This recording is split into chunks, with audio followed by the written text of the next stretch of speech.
Olá pessoal, comandante Leonardo Matos aqui, nosso Conexão Geo número 292, hoje é sexta-feira, 28 de junho de 2024. Estamos todos olhando ali para Gaza, olhando ali para Israel, Hezbollah, olhando as eleições aí em vários lugares e de repente uma tentativa aí de golpe na Bolívia. E é esse o tema que vou começar com vocês hoje. Mas antes de começar, peço mais uma vez a vocês que me seguem, que gostam do canal, que acham importante, não esqueçam de deixar lá o like, deixem um comentário lá também, sempre ajuda a impulsionar o episódio e, se possível, até compartilhem com seus amigos nas redes sociais. Lembrando que toda sexta-feira, bem cedo, a partir das 6 horas, YouTube, Spotify, Apple Podcast e diariamente eu tenho tentado postar aí o Minuto Conexão Geo, tanto no YouTube como lá no canal no Instagram. Vamos lá, vamos conversar um pouco sobre o que aconteceu, tentar entender o que aconteceu quarta-feira lá na Bolívia. É importante a gente lembrar por que você vai falar disso, Leonardo? É a maior fronteira terrestre que o Brasil tem, né, na América do Sul, é com a Bolívia. Né? Então, Bolívia é um vizinho nosso e nós precisamos acompanhar essas instabilidades que acontecem aqui no nosso entorno estratégico. É um país, sabemos que é um país pobre, 50 bilhões de dólares de PIB, 12 milhões de habitantes, ou seja, uma população pequena para o tamanho do país, e está passando por um problema econômico sério. O PIB tem crescido com taxas, as menores taxas há 20 anos que as taxas de crescimento do PIB na Bolívia não são tão baixas, queda na produção de gás, balança comercial negativa, reservas internacionais lá embaixo, 2 bilhões de dólares, as reservas internacionais da Bolívia, isso é muito baixo. O setor de petróleo e gás, agora representando apenas 3%, representou em 2023 3% do PIB total do país, antigamente representava 8%, o dado que nós temos de 2013. A produção de gás e de petróleo caíram aí em média 14%, né, no ano passado em relação ao ano anterior. E também a gente não pode esquecer a confusão política que existe na Bolívia, dentro do próprio partido do atual presidente, entre ele, né, e o Evo Morales. O Evo Morales, figura conhecida, foi presidente da Bolívia de 2006 a 2019, ele quer ser candidato novamente nas eleições do ano que vem, agosto de 2025, eleições presidenciais na Bolívia. E o Luiz Arce, o atual presidente, obviamente seguindo a decisão do Tribunal Constitucional da Bolívia, que deu uma sentença no ano passado dizendo que o Evo Morales não pode ser mais reeleito, o Luiz Arce, ele repudia isso.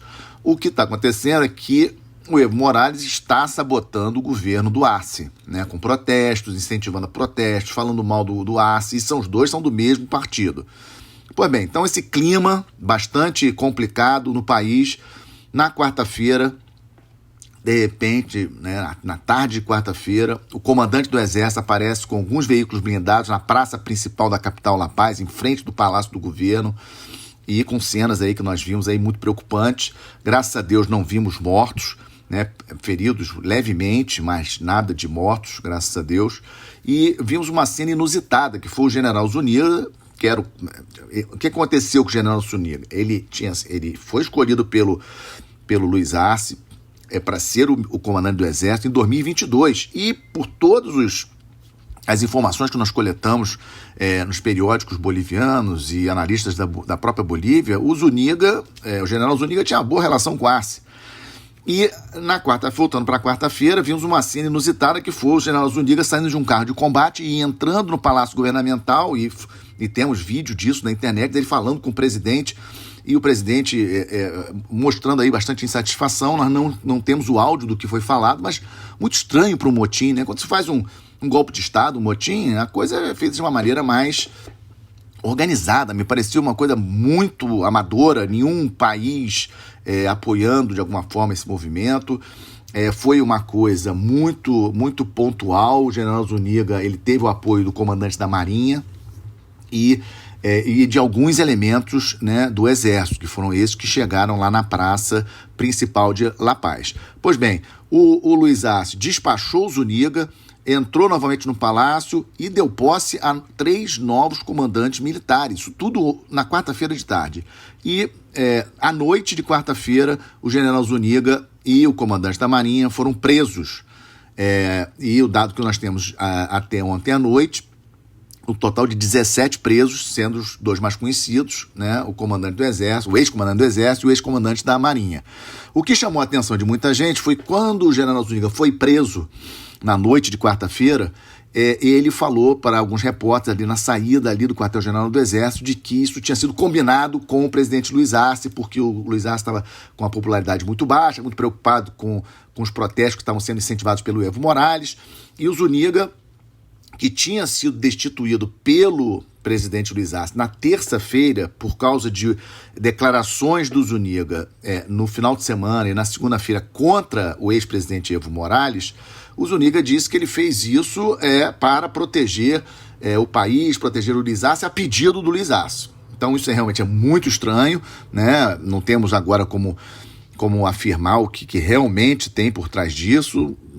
A princípio, a gente acha que o general Zuniga, quando viu que não tinha apoio de quem ele achava que fosse ter apoio, ele inventou essa história contra o presidente Luiz Arce, mas não temos como provar, não temos como saber o que aconteceu. A Procuradoria-Geral da Bolívia vai acusar o Zuniga de crimes e pedir 15 a 20 anos de prisão para ele. Então vamos ficar de olho no que vai acontecer, né? Lembrando novamente, eleições gerais na Bolívia em agosto de 2025. Na síntese da questão, só um detalhe: Brasil segue não liderando regionalmente. Bolívia passa por uma situação muito difícil econômica. A Bolívia tem muitas reservas de lítio. Tudo bem que o lítio da Bolívia não é da mesma qualidade que de outros lugares. O Chile, por exemplo, tem um lítio de melhor qualidade, mas na quantidade de lítio, das reservas de lítio, que é um mineral muito importante nessa transição energética da Bolívia, muito grande. E o Brasil não ajudando a Bolívia, não contribuindo para melhorar a economia do país, porque não interessa para nós, independentemente se o governo aqui é de esquerda, de lá é de direita ou vice-versa. Eu já falei sobre isso. O Brasil precisa liderar a América do Sul geopoliticamente, né? E um evento desse, lamentável, né, de ter acontecido aqui atualmente, é algo inconcebível, na minha opinião, uma tentativa de golpe como essa que nós vimos. Bom, agora vamos para os temas que nós estávamos acompanhando antes da tentativa de golpe na Bolívia, quarta-feira. Eleições. Hoje, né, sexta-feira, temos eleições no Irã. Né? Eram 6 candidatos, eleições presidenciais, eram 6 candidatos, ficaram apenas 4 candidatos para as eleições de hoje, 2 desistiram, 2 mais radicais desistiram. E por que eles desistiram? Porque o candidato Massoud Pezeshkian, acho que é esse o nome dele, que é um médico, cirurgião, ele está crescendo nas pesquisas informais que tem vazado na internet. Um dado que eu coletei é que o Pezeshkian teria 37% a 40% de votos no primeiro turno, nas eleições no Irã. Caso nenhum candidato atinja mais de 50%, 2 turnos, segundo turno na outra sexta-feira, 5 de julho. Vejam isso. E por que isso é importante? Porque o Pezeshkian é o único candidato moderado. Né? De todos os candidatos, o único moderado é o Pezeshkian. Aí a gente fica com várias especulações. Será que o Khamenei, o Ayatollah Khamenei, que é o grande, né, líder lá do Irã, vai permitir o Pezeshkian vencer essas eleições? Será que, de uma certa forma, ele está querendo isso mesmo para justamente poder suavizar as relações do Irã com a Europa e com os Estados Unidos? Né? Lembrando que temos eleições nos Estados Unidos em novembro, e se o ex-presidente Trump vencer, sabemos que a tendência é ele apertar ainda mais a economia iraniana. Então, talvez um presidente mais soft, mais moderado, possa ajudar nas relações, pelo menos com a Europa, né? E o Irã tentar melhorar a sua situação econômica. Não sabemos, vamos seguir acompanhando os resultados das eleições que estão em andamento lá no Irã, no dia de hoje, e bastante interessante para a gente ver o que vai acontecer. Outra eleição que, obviamente, o mundo está acompanhando, as eleições legislativas inventadas pelo presidente Macron. Inventadas porque elas não estavam previstas. Vocês lembram que depois das eleições para o Parlamento da União Europeia, o presidente Macron pegou todo mundo de surpresa e convocou eleições, dissolveu o Parlamento francês e convocou eleições para este domingo agora, né? Primeiro turno neste domingo e o segundo turno no outro domingo, dia 7 de julho. E como é que está a questão das pesquisas? Pois bem, 35% para o partido da Marine Le Pen, né? 29% para a coalizão de esquerda e apenas 20% para o partido do presidente Macron. Lembrando que as eleições para presidente na França somente em 2027. Então, tem uma grande probabilidade do Macron governar esses últimos anos do seu governo com o primeiro-ministro da oposição. E o Jordan Bardella, que é um jovem, 28 anos, atual presidente do partido da Marine Le Pen, de direita. Ele tem grande chance, é carismático, ele é mais de centro do que de extrema-direita, é um direita moderado. Logicamente, o partido tem a preocupação forte com a economia e com os imigrantes, questão dos imigrantes. O Bardella tem descendência pelos avós italiana e argelina. Ele nem concluiu a universidade, não terminou a universidade, mas entrou na política muito cedo, 16 anos, e ele pode ser o próximo primeiro-ministro da França. Isso, em termos geopolíticos, tem um impacto na guerra da Ucrânia, porque o partido dele, o partido da Marine Le Pen, o do Jordan Bardella, eles são contra a invasão da Ucrânia, mas eles não têm a prioridade de apoiar a Ucrânia como o Macron está apoiando. Então, isso é um dado muito importante da gente acompanhar essas eleições francesas. E outra eleição que lembra vocês, na próxima quinta-feira, dia 4 de julho, vamos ver aí o Partido Conservador do atual primeiro-ministro britânico Rishi Sunak tomar aí uma lavada dos trabalhistas. A pesquisa de ontem, o Partido Trabalhista com 40% e os conservadores do Rishi Sunak com 20%. Então vamos também seguir acompanhando as eleições no Reino Unido. França e Reino Unido, países importantíssimos, membros permanentes do Conselho de Segurança da ONU, países nucleares, ou seja, acho que não precisamos aí explicar a importância dessas duas eleições. E, obviamente, do Irã também, um país de mais de 80 milhões de habitantes ali no Oriente Médio, assim, em termos geopolíticos, de grande importância. O terceiro tópico que trago para vocês é essa questão de Israel com Hezbollah. Na verdade, a questão que me tomou mais tempo essa semana para acompanhar, muitas informações de bastidores.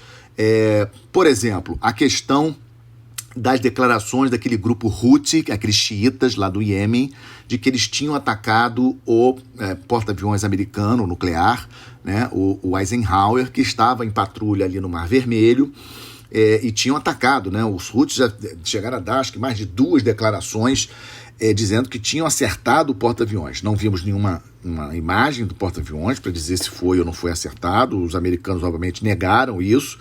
E, por coincidência ou não, essa semana os Estados Unidos decidiram retirar o grupo de batalha do Eisenhower lá do Mar Vermelho para voltar para Norfolk, na Virgínia, que é a sua sede. Por que eu acho isso aí, no mínimo, assim, interessante? Tudo bem, o porta-aviões e seu grupo de batalha já estavam lá por 8 meses, é muito tempo, um desgaste para a tripulação, um desgaste para o navio.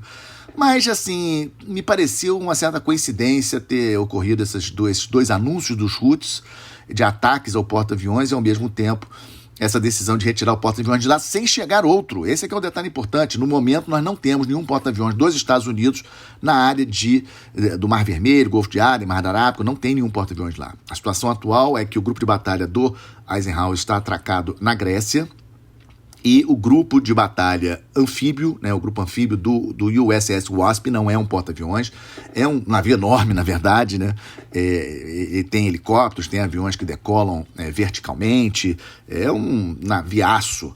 Ele entrou no Mediterrâneo na quarta-feira, então, pelo fator tempo-distância, eu estimo que ele pode entrar no Mar Vermelho nesse final de semana, talvez amanhã, domingo, ele possa já estar entrando no Mar Vermelho para mais ou menos substituir o Eisenhower. E a informação que nós temos do governo americano é que o Theodore Roosevelt, que está lá na Coreia, ele vai vir em breve para operar ali na região do Oriente Médio. Então, falei de Houthis, falei de Estados Unidos, agora a questão do Hezbollah e de Israel. Israel segue atacando faixa de Gaza, Hamas, mas a questão com o Hezbollah, aquele grupo xiita lá do Líbano, que é muito mais, volto a insistir, muito mais perigoso, muito mais armado do que o Hamas era quando começaram todas as hostilidades no dia 7 de outubro. 7 de outubro do ano passado.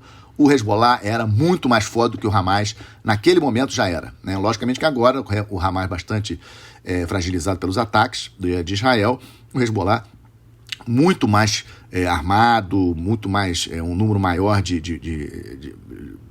militares do Hezbollah, de terroristas do Hezbollah. Dados importantes, Hezbollah super apoiado pelo Irã, dado importante, também apoiado pelo Assad lá da Síria, tá?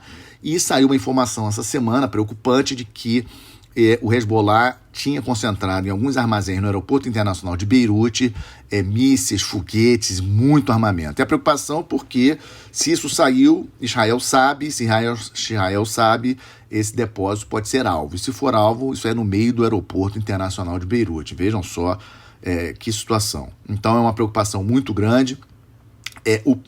O ministro da Defesa de Israel esteve essa semana em Washington. Veja bem, o ministro da Defesa, Israel está em guerra, né? Hamas em Gaza, Hezbollah lá no Líbano, e o ministro da Defesa sai de Israel e vai lá para Washington para conversar com autoridades americanas.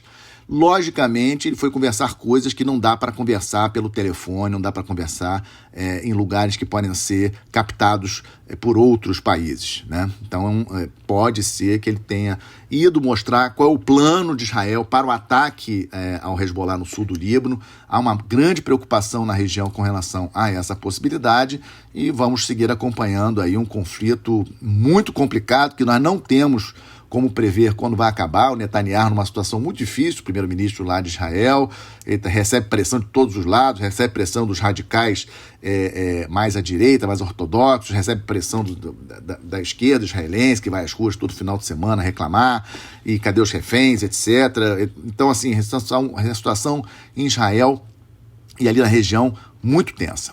Vamos para o Estamos de Olho. Estamos de olho, obviamente, acompanhando aí o conflito Rússia e Ucrânia, segue. Dado que dou destaque essa semana, vocês devem ter visto no início da semana, a Rússia protestando com alguns ataques da Ucrânia, utilizando armamento dos Estados Unidos na Crimeia, e os russos disseram que civis morreram nesse ataque, logicamente, a Rússia dizendo que ia retalhar. Nós não estamos vendo nenhum grande avanço das tropas russas. A posição geral da Ucrânia é uma posição segue defensiva e a Rússia ela avança muito pouco, principalmente ali no leste, um pouquinho na região de Kharkiv, lá a nordeste do país. Acho que desse destaque, digamos assim, desse conflito Rússia e Ucrânia, a presença do presidente Zelensky da Ucrânia na reunião de cúpula do Conselho da Europa, que está acontecendo lá em Bruxelas ontem e hoje. Ele esteve ontem lá em Bruxelas, assinando alguns acordos de apoio, ou seja, o Zelensky tentando aí sustentar aí o apoio da Europa, da União Europeia para o seu país, então um dado importante.